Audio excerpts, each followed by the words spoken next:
पाण्यापासून चालणारी ट्रेन गडचिरोली मध्ये तर नाही येत आहे भाई. इतक्या दिवसापासून पण त्याच गोष्टीची वाट तर नाही पाहतो ना भाई.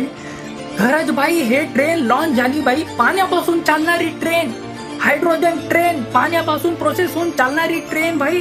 त्याच्यात वीज नाही डिझेल लागणार भाई. हे त्याच्यावर चालणारी आहे. याच्यातून काही म्हणजे धूळ वगैरे नाही. सीधा पाण्याचा भाप निघल भाई. विचार कर भाई. हे आम्हाला आमच्या गाडीमध्ये भेटली तर झाला भाई. मला तर गरज कधी पडणार बी नाही पेट्रोल टाकायची. सीधा पाणी टाकतो ना बा, चालवाचे काम करतो. पण हे सध्या ट्रेनसाठी आहे भाई. हे लॉन्च झाली आहे भाई. जिंक ते सोनीपत हे इथपर्यंत चालणार आहे. आपल्या भारताचे पंतप्रधान श्री नरेंद्र मोदी यांच्या हाती हिरवा झेंडा देत हे ट्रेन आता चालू होणार आहे भाई. विचार कर भाई, जे कधी आम्ही विचार नाही केलो ते ट्रेन सुद्धा आम्हाला पाहायला मिळते. पण हे सुद्धा काही दिवसानंतर गडचिरोलीमध्ये पाहायला भेटल भाई आपल्याला. फक्त वाट पाहू आपण, काही दिवसानंतर भेटल.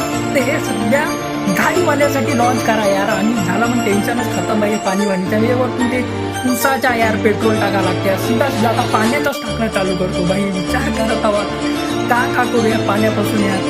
ट्रेन फक्त 3 ते 4 देशामध्ये अवेलेबल आहे ना. आपला इंडिया भाई, आपला खरंच यार इंडिया कुठं गेला आहे. पाण्यापासून तरी आम्ही बनवून टाकलं. बाकी देशामध्ये नाही पण आपल्या इंडियामध्ये आहे यार. खरं मध्ये सांगतो ना, हे साहेब भविष्यामध्ये गडचिरोलीमध्ये येईल भाई. येईल तयार बहुतच मध्ये होईल भाई.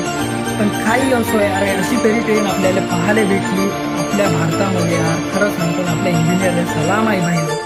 खरं मध्ये यार इंजिनियर बनवली आहे ना खरं. हे ट्रेन पूर्णपणे मेक इन इंडिया आहे भाई. हे इंडियामध्ये बनलेली ट्रेन आहे भाई.